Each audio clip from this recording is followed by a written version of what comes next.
Hi guys, good morning. Magandang umaga sa inyong lahat. Nandito ako sa aking farm at inulit namin yung tanim naming pechay kasi madalang ang sibol.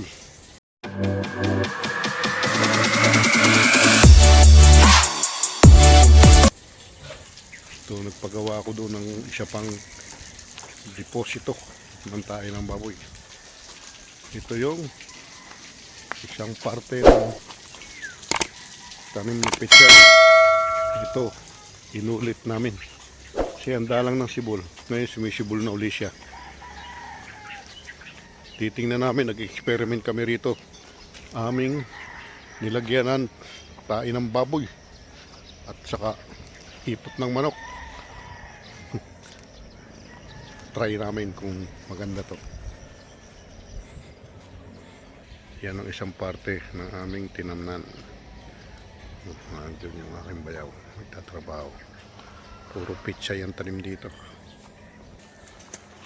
Ang sarap ng buhay pagka ganito nakikita mo tuwing umaga sa paligid at paglubog ng hapon ng araw. Ganito nakikita mo parang nakaka-presko. Ito yung kaya ako'y nag-for-good na kasi gusto kong maranasan ng buhay na uli na walang ganong iniintindi.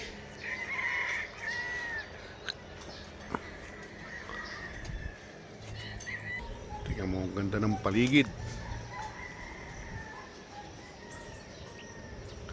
Parang ang sarap mabuhay.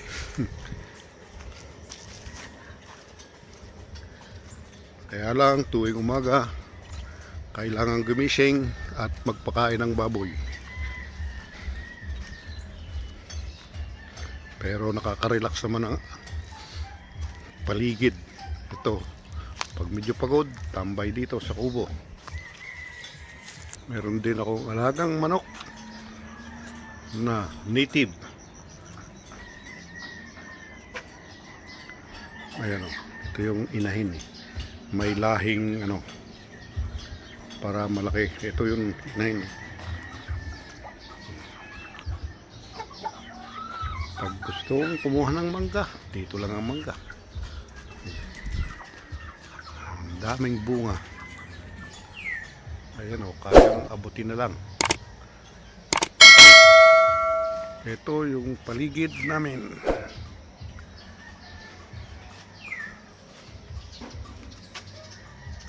Lalo na sarap dito pagka December. Ang lamig. Ito yung paggawa ko ng lamesa rito pagka tag-init. Dito lang standby. Kaunting inungan, chill. Dito yung bundok ng Makiling. Dito naman sa kanan, doon Tagaytay.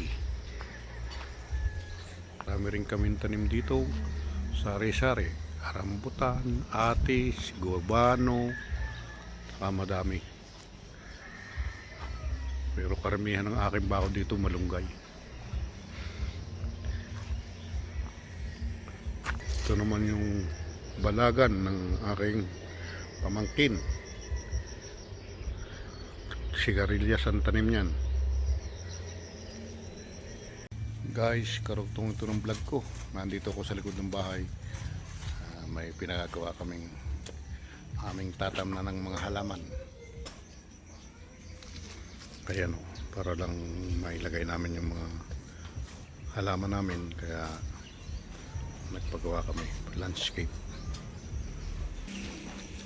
Ito yung tabing bahay namin. Inaararo na para tamnan uli. Ayan o, inaararo. Ito yung bayaw ko, nagbubumba ng pechay kasi tumubo na.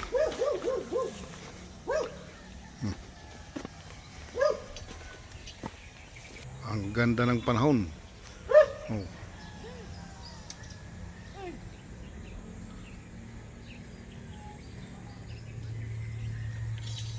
Sigurado mamaya uulan na. Eh, itong bayo ko nagbubomba ng pampatay sa damo.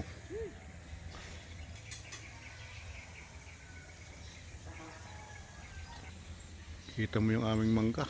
Ang dami na uling bunga. Oh. Yung gustong kumuha nito, pwedeng pumunta rito sa amin. Nanlalaglag lang. Ang sarap tumambay dito sa puno ng mangga. Dito malapit sa aking kubo at saka sa aking babuyan.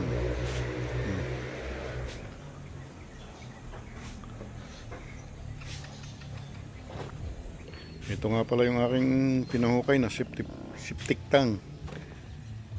Dito ko nilalagay, ibinubukod ko yung tae ng baboy.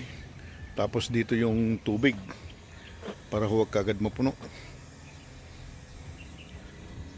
Kaya tuwing umaga at saka hapon ito. Dito ko nilalagay. Ang ganda ng tanaman.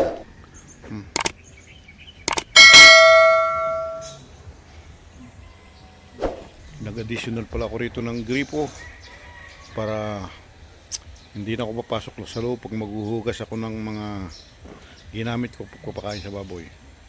Inayos ko yung aking staka ng mga pagkain para sa baboy ko. Liit ng baboy ko. Liliit. Ito malaki na. Ilang buwan na ba to?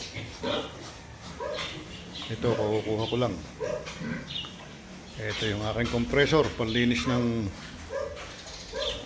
mga tae ng baboy.